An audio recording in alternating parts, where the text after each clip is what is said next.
Hello. Welcome to Riverfront Territory. I am Trent Rosecrans, a longtime Reds beat writer currently with The Athletic. I am so long time that I once covered one Danny Graves, and I may have been there on May 20th of 2005. Do you know what happened on May 20th, 2005, Danny Graves? I'm guessing it was my last outing or my last save as a Cincinnati Red. It was your last save as a Cincinnati Red. Okay, you went 1 1/3, punched out 3. What? Yeah. 3 out of the 4 outs? Against Cleveland. So let's see who you punched out. Oh, Travis Hafner. Yes, that you came in. Danny Graves replaces Ryan Wagner, pitching and batting ninth. Hafner comes in to pinch hit with bases loaded, maybe. Bases loaded. Yep. Bases loaded, and you guys are up 2-1 against Cleveland. Oh. Yeah. So wow. 2-1. You are facing Travis Hafner. You come in for the 8th, get him. Struck him out on a curveball, I remember. Nice. Yeah. And then I don't know the order, but I think Johnny Peralta was one that struck out. Mm-hmm. Because wait, Boone got a single off me that inning. Led off the inning with a single. Then Johnny Peralta. And Peralta was trying to sacrifice him over. I ended up striking him out. Nice. I don't remember the next hitter. And obviously there's one more strikeout in there. Mm-hmm. Yeah, the next hitter you did strike out. Oh, I did. So the next hitter, Casey Blake? No, he was your last out. Alex Cora. Oh my gosh, Alex Cora. He never strikes out. Yeah, that was your last strikeout in your last save. Oh my gosh, I would have guessed Alex Cora. You could have gone through the whole lineup and said his name. And you're like, had me guess. I'm not going to get him. Yeah, I wouldn't have. I wouldn't. Chase. No, like, and I've known him. So maybe an assist to home plate umpire Bill Welch. Was it? Oh, I was going to say, was it Hirschbeck? Maybe it was Hirschbeck. One of your guys? Oh yeah, both Hirschbecks, but John Hirschbeck mostly. Yeah, like you saw him. If he was behind the plate, I wasn't going to get touched because he would always, if there was a foul ball or if I was replacing a ball, he would walk out to me and like show me a few balls, and he's like, "Which one would you want?" And so I would look at him and find the one that was scuffed, and he would let me have it because it wasn't a big deal back then. Nobody cared. Well, then Grady Sizemore comes up. Oh, Grady Sizemore was a great player, man. Mm-hmm. He's one of those great, like, what ifs, like Bo Jackson, or, there were so many. I mean, honestly, totally. You could, the funny thing is you say this about people, but like the great what ifs if they didn't get hurt. Like, imagine if Ken Griffey Jr. didn't get hurt in his Cincinnati. Yeah. Or Eric Davis, who was maybe the greatest player I've ever seen. Yeah. Well, I think Griffey would have surpassed 750 home runs if he stayed healthy his whole time in Cincinnati. Eric Davis, who knows how many homers and stolen bases and gold gloves he would have had, right? Yeah. Grady Sizemore was a 30-30 guy. He could have been 30-30 every single year and some gold gloves. Yeah. Yeah. Josh Hamilton up there as well. Those what-if guys. So Grady Sizemore singles to center. Aaron Boone goes to third. So you have runners at first and third, 2 outs, top of the 9th, holding a 2-1 lead. Casey Blake, he grounded out. Yes, right? He did. Over to third. Joe Randa, the Joker. The Joker, yep. And isn't that crazy how Casey? I remember all those except striking out Cora. I don't remember striking him out. Maybe because I was shocked that I got the call. It was just like, oh, that couldn't have happened. It's done. Yeah. Yeah, well, I got the call, so. Part of this, what we're going to do, why we're bringing this one up, or why I brought this one up, you didn't. You never bring up your your own playing career, I do, just because I love the perspective, and like I respect you so much as a player and as a person, and like honestly, like that wasn't a tough time for you.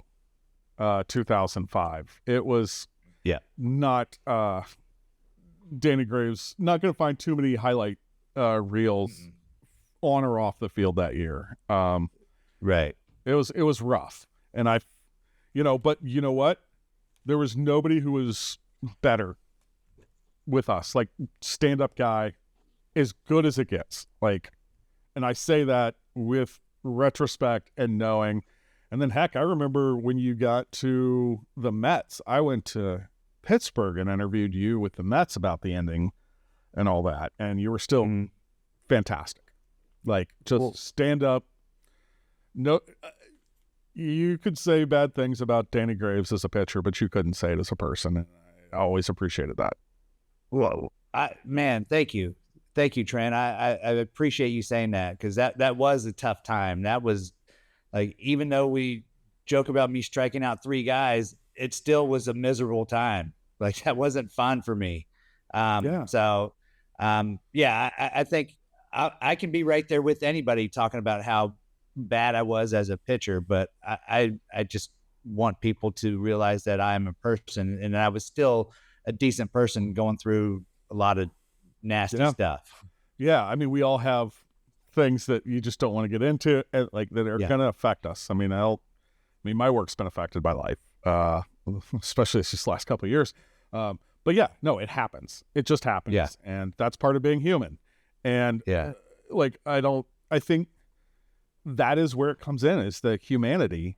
And it's tough. And this game, I think part of it is this game is built so much on failure, but it also, it's funny. One of the things I think that players value more than anybody else, or well, managers too, but like those in the game versus those kind of outside, like the biggest thing you can do is post, because everybody has something going on, but there's a game that day and everybody's got to be there. And right. You would post, Aaron Harang, who we were talking about. This is why I kind of got to Aaron Harang. He's one of the latest inductees into the Cincinnati Reds Hall of Fame. He will be your Hall of Fame mate there in the Cincinnati Reds Hall of Fame. And quite honestly, if you've never been to the Cincinnati Reds Hall of Fame, go. It's wonderful. It really is. It's one of, like, I go to all the ballparks, and I love doing a lap around ballparks and going into those things. Like, the one in Kansas City is special to me because that's where I grew up. Like, I grew up being a huge Royals fan. It was so cool to see some of that stuff. But the Reds Hall of Fame is one of the things they do as well. It's not better than any other team in baseball. And it is a special, special place. And any baseball fan will find something they love there. You don't even have to like the Cincinnati Reds, and you would still enjoy it. If you're a baseball fan. If you're a baseball fan, you will love it. It's fantastic. Yeah. It is. So the latest class is Lou Piniella, Aaron Harang, Reggie Sanders, and Brandon Phillips. And we are actually, what we're going to do, because this is the Christmas week coming up, there are conference calls with all of those, with 3 of the guys, the 3 players, and you'll hear from Aaron Harang after this, but we're going to pre-tape some of the stuff for Christmas week so that Danny and I can spend that with our families. But you can still get great content hearing from Reggie Sanders, just a underrated player. Like, oh man, you talk about guys. When you look at those numbers, he could play. I think he's one of those guys that you could even say, what if? I mean, because he had some injuries that he missed some time with. And so then Brandon Phillips, we all know Brandon Phillips and what he was able to do on the field. A fantastic player on the field. And then today's guy, Aaron Harang. And I will ask Danny a little bit more about Aaron Harang after this spot from our sponsor. For all the parents out there with teenagers like Kratz, we know life's a little crazy. Yeah, Cash App's here to not add to the craziness, they're here to help. Yeah, Kratz, Cash App is designed to meet teens aged 13 to 17 where they are with intuitive educational tools. Available through sponsorship by an eligible parent or guardian, teens gain access to a personalized Cash App card. With the Cash App card, you and your teen's balances receive 24/7 fraud monitoring, and if something ever feels off, you have the ability to lock their card right from your phone in just one tap. Download Cash App and get started today. For a limited time, new Cash App customers can earn $10 if they use code FAMILY10 in their profile at sign up and send $5 to a friend within 14 days. Terms apply. Cash App is a financial services platform, not a bank. Banking services provided by Cash App's bank partners. Prepaid debit cards issued by Sutton Bank, member FDIC. Direct deposit and promotions provided by Cash App, a Block Inc. brand. Visit cash.app/legal/podcast for full disclosures. There's from our sponsors. We would love for you to go see our sponsors because they're all fantastic. Yes, they are. Yeah, they sponsor us. We like that. We like being sponsored. But also, you know, what else we like? Rating, reviewing, subscribing. If you're going to review, be nice. You know, Danny, I just talked about it's the Christmas spirit. Yes. Danny, you know what I want for Christmas? 5-star ratings. Oh, I like it. I want that too. All right. Nothing here else. we go. Nothing else. It'll be a Christmas miracle. So, you know, Danny, you were one of the things I wanted to kind of like get on, and one of the first things I thought about when I was thinking about the impact that Aaron Harang had on this franchise. He came in, 2003? 3. So that's Yep, the first year of this 2003. ballpark. Yeah. You know, Aaron Harang is one of the early guys that, among the starters, that I never heard complain about this ballpark. And maybe it wasn't as big a thing then until you saw it play. So maybe that's part of it. But here's a guy who would give up some homers. I mean, he gave up 38 in one year or something. But it was never an excuse for Aaron Harang. And Aaron Harang is someone who came in and was just quietly excellent. And you want to talk about some of the best people on and off the field, it does not get better than Aaron Harang. Yeah. You know, a giant, but the most gentle of giants. But also he showed that you can pitch in this ballpark and that the Reds needed that kind of pitching. And it was a guy that they got in a trade, a really nice trade that worked out really well for them. And then was kind of that guy until that second wave, really until 2010 when those teams kind of took that next step. And since then, like every team that the Reds have had that have made the playoffs since they've been in the stadium have been led by starting pitching. And it's hard to get starting pitching, but you got it with Aaron Harang and then later Bronson Arroyo and some of those other guys. But what were your first impressions when Aaron Harang came in? So, well, this is a monster, and this guy is I'm very intimidated and scared. I don't know what I'm going to say to him because when you look at him, you have no choice but to be intimidated and scared. He's 6'7" and 250. He is an absolute monster. And then you go and introduce yourself to him, and he's like the nicest guy in the world. I'm like, whoa, The best. yeah. And I feel like it was a steal for us. Like, And I don't care who you gave up. well, we gave up know, Jose Guillen, and at that time, Jose Guillen was a really hot commodity. A lot of, his offensive numbers that year were fantastic for us, and great outfielder, one of the best arms in baseball at the time, and a lot of teams coveted him. And we get Aaron Harang and Joe Valentine and another minor leaguer. And you're like, who are these? For one person. Huh? But you didn't know who they were. No, not at all. And you knew who Jose Guillen was.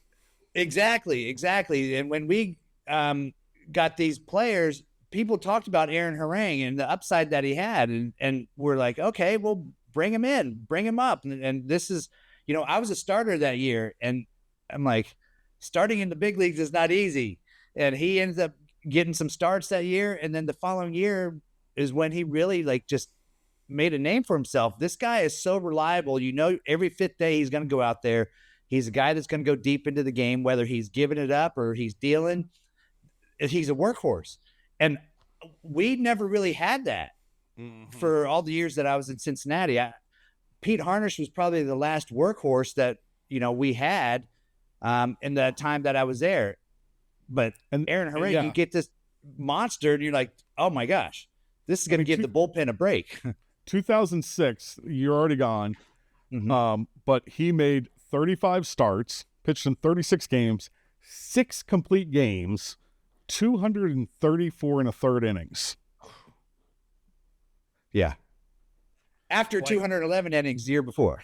Like, that's 6 complete games. Yeah. And he led the majors that year in games started, complete games, led the National League in strikeouts. That's pretty darn good. Yeah. And, you know, here's another little nugget that I just noticed too. Like, people are always worried about hits per innings. If you're giving up too many hits as opposed to innings pitched, like, they want you to give up less than 1, you know, per inning. Yeah. Yeah. Well, he had 234 innings that year, 242 hits, and still won 16 games and still had 6 complete games, still led the league in strikeouts. I mean, that's a workhorse. It doesn't matter if he gives up hits. He's still going to get out there and pitch. And an ERA plus of 124, which, again, I love these plus stats. That means he was 24% better than the rest of the league. Yeah. In ERA. Yeah. And that's pretty good. Pretty good. Yeah, I just remember one game, and I don't think it was the one I was just talking about, but maybe it was. I got to see who was starting for Cleveland that day. But I just remember one day, no, it was Kevin Millwood who started for Cleveland that day. So it might have been another year, but I just remember one time Cleveland being in and it being Aaron Harang against CC Sabathia. And I just felt bad for the mound. Yeah. 2 giants.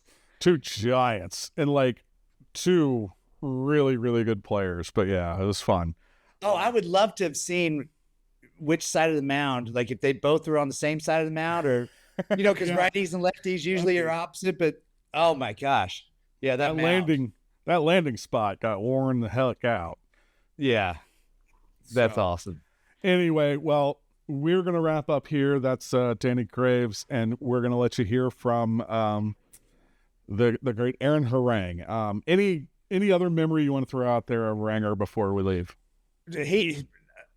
Forget the baseball stuff, man. I love Aaron Harang. He's such a great guy, and we would always talk about cars. He's a gearhead, by the way, and always talk about like stuff off the field. And like, he was such a genuinely nice person. I'm so happy for him.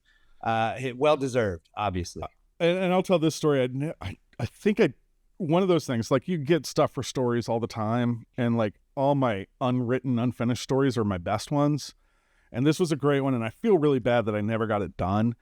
But I don't know if you remember, he had Harang's Heroes that he set up later, and it was like every Sunday he bought X amount of tickets to give to military personnel, like people up in Dayton or wherever, because he's not a military kid, but he's from San Diego, and I'm a Navy kid, so like I know San Diego it's a Navy town.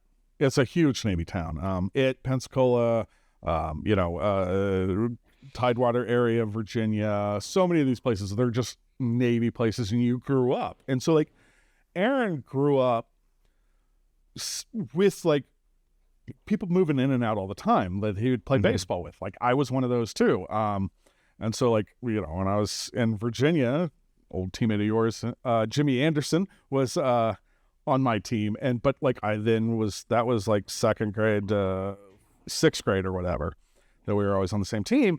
But like, then I moved out and I went somewhere else, and there were always people moving in and out. And he saw that. He saw people like, like that time my dad would be gone for 6 months on what we euphemistically called a cruise, which, he's off the shores of Beirut,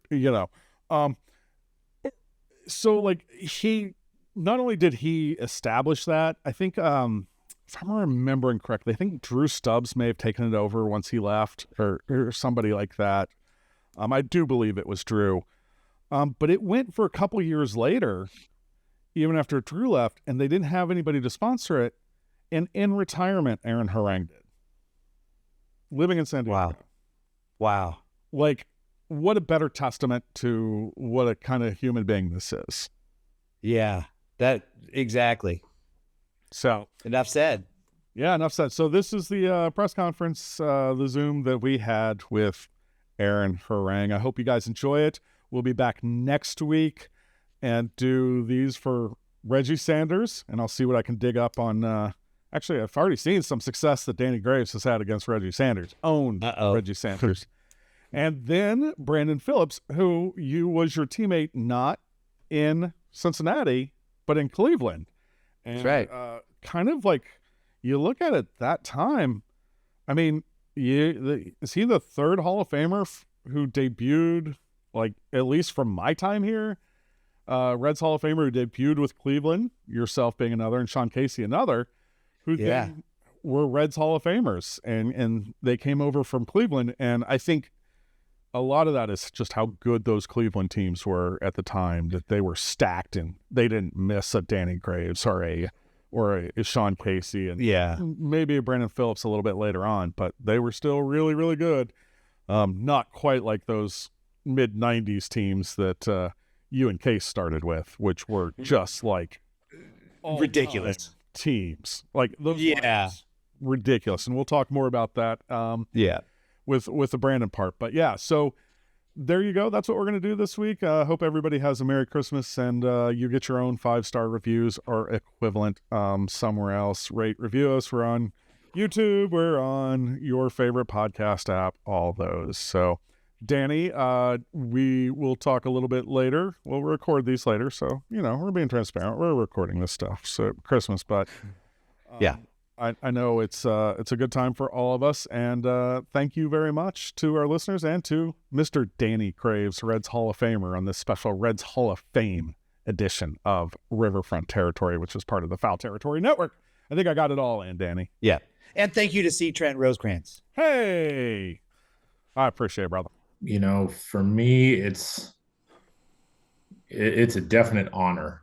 The Reds have such a legacy and history in Major League Baseball, obviously being one of the oldest franchises in the sport, and being able to be a part of the limited number of players that have been inducted into the Reds Hall of Fame, players, managers, staff. And being able to go to some of the galas and see the event and playing with guys that are in it, playing with guys that I'm going in with or played against them, it's pretty cool. I'm really, really excited for this.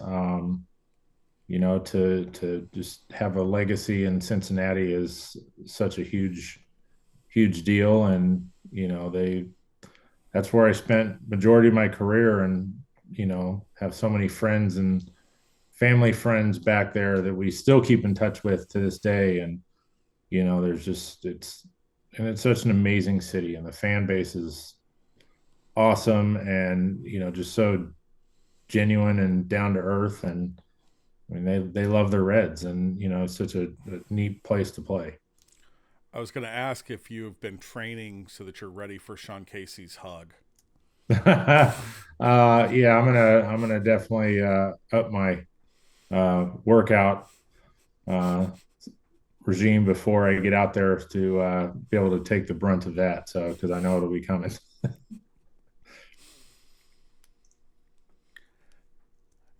I just kind of want to go back to when you got traded over. What were your first impressions, and what kind of, maybe did you get right off the bat, or did you learn that maybe you weren't quite right off the bat when you came to Cincinnati? Obviously I had played there the year before in the old ballpark, and before when it was half of Great American Ballpark was built into the left center field area of Synergy Field. That was a cool experience to get to see that progress. But then to be able to come over and,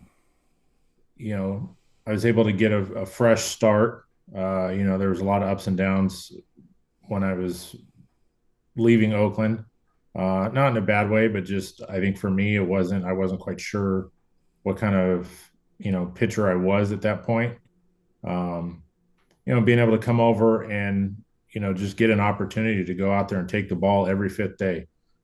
Literally my first meeting with Don Gullett and Dave Miley, actually here in San Diego, coincidentally, when I made my debut, they just said, "Hey, you got 110 pitches, go get them. We'll come get you once you hit your pitch count." They're like, "I don't care if it's the third inning. We don't care if it's the ninth inning. You're 110 pitches and that's what you're going to get." So it gave me an opportunity to go out and work out of situations and not constantly be looking over my shoulder, wondering who's going to come bail me out of jams. So, it made me have to focus, one pitch at a time and go inning by inning and, just go out there and give it everything I had until I was taken out of the game. Aaron, my name is Pat Brennan. I'm a relatively recent addition to the Reds beat, and it's really good to talk to you. Congratulations. Oh, thank you. Thanks, yeah, Pat. yeah, absolutely. Is there a memory that stands out, or any one particular? That sounds crazy as it comes out of my mouth, but any one particular game or moment that kind of sticks out to you, or maybe even defines your time in Cincinnati?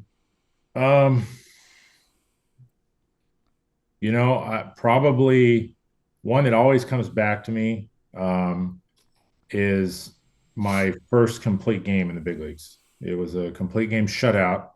It was 2004 against the Cardinals, and I was facing Chris Carpenter, and that was the year he was just insane as well.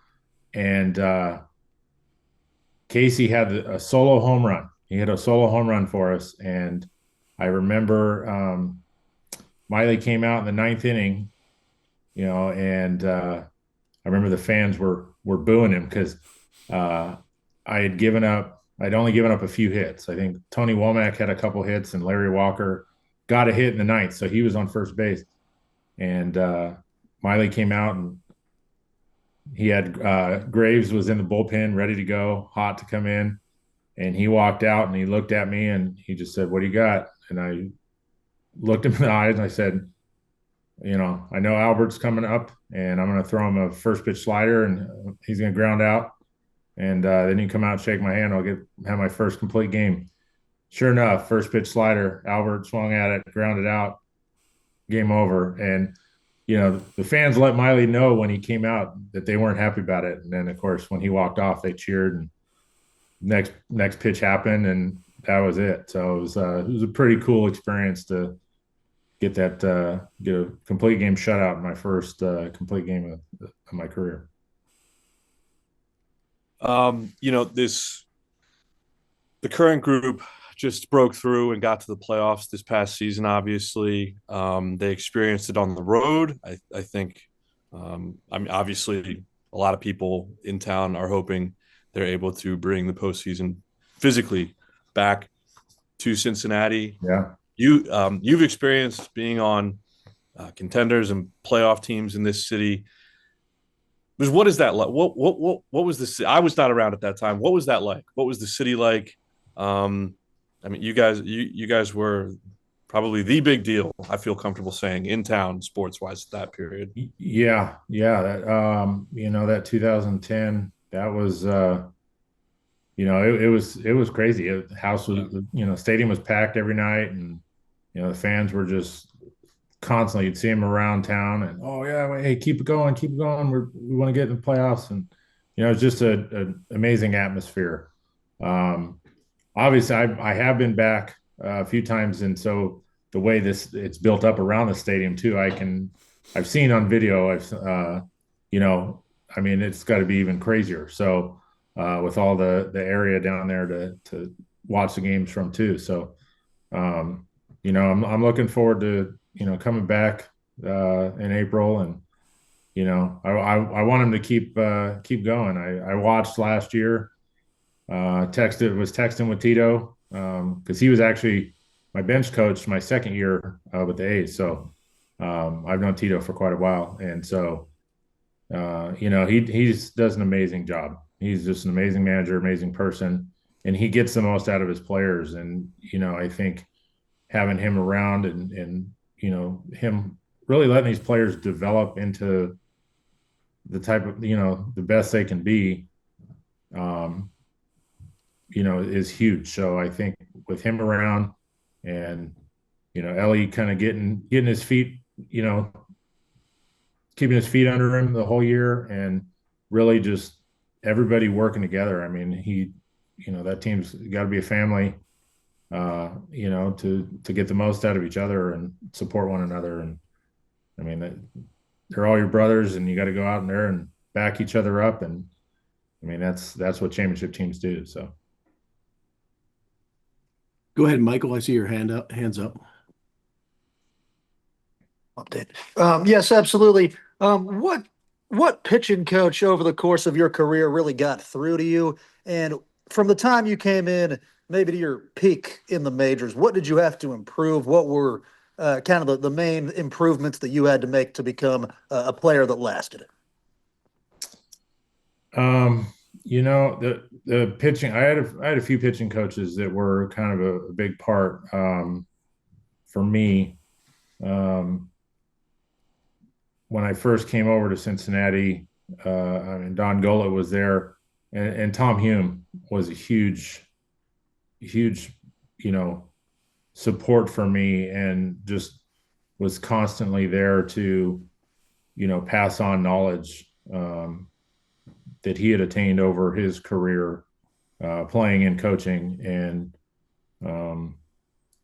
I've had many other ones, but for my time in Cincinnati, those are the two that really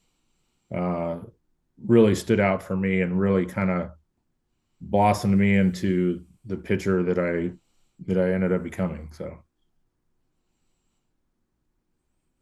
I actually have one for you, Aaron.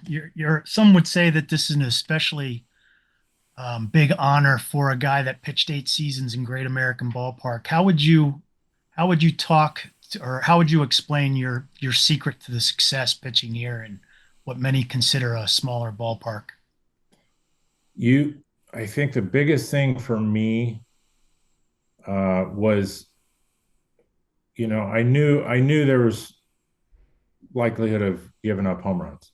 I knew that. You just know it coming into this ballpark. But you limit the guys on base. You limit the walks, because they always say walks will kill you. And it's so true, especially in that ballpark. So, the biggest thing for me was keeping my walks down when we were at home. If I could, keep the runners off of base by not giving them those free passes and making them earn it by getting hits off me, then, that was a huge mindset that I had every time I took them out. This is Bill Latson. Could you talk about what's it like to go in with Brandon Phillips? You played with him, and what was he like? Brandon was, obviously you guys all know him. He's very, his aura, his, personality was so huge. But, he, you hear from other guys that, you played with later on or before, they didn't like him when he was opposing them, but when you were on his team and you were around him and you really know the type of person that Brandon is, he was an amazing talent, and you always knew that you were going to get the best out of him every single day. And his attitude, obviously, his smile on the field. I mean, he was just loose all the time. And, that, brings looseness to the rest of the dugout, that when when they're having fun and when he's out there having fun, and his demeanor just brings out a different side to a team.